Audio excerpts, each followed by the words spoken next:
ఇటీవల సజ్జల రామకృష్ణారెడ్డి తెర వెనక జగన్మోహన్ రెడ్డి చేపట్టాలి అనుకుంటున్న కార్యక్రమాలను తెర వెనక నుంచి నడిపే ప్రయత్నం చేస్తున్నాడంటే ఎస్ అవుననే సమాధానం వస్తుంది.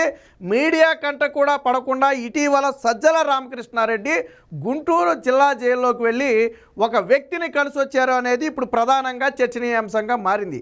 అయితే ఎవరిని కలిసి ఉంటారు అనేది ఇక్కడ ప్రధానమైనటువంటి ప్రశ్న. అయితే మాజీ ఎంపీ, వైసీపీ మాజీ ఎంపీ అయినటువంటి నందిగాం సురేష్ ఆల్రెడీ గుంటూరు జైల్లో అరెస్ట్ అయి ఉన్నాడు. ఒక మరియమ్మ అనే ఒక మహిళా హత్య కేసులో నిందితుడిగా ప్రస్తుతానికైతే జైల్లో ఉండటం జరిగింది. అయితే అదే జైల్లో మరొక వ్యక్తి కూడా ఉన్నారు.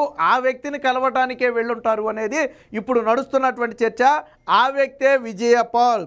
విజయపాల్ అనగానే మీకు గుర్తొచ్చి ఉంటుంది, రఘురామకృష్ణరాజుని వేధించిన కేసులో ఏఎస్పీగా రిటైర్ అయినటువంటి విజయపాల్ని ప్రస్తుతానికి అరెస్టు చేశారు. 2 రోజుల పాటు సిఐడి విచారణ కూడా తీసుకున్నారు. బట్ ఆ విచారణలో ఎటువంటి సహకారం అందించలేదు, తెలియదు, గుర్తులేదు, మర్చిపోయానని చెప్పి డొంక సమాధానాలు చెప్పించి తప్పించుకున్నారు.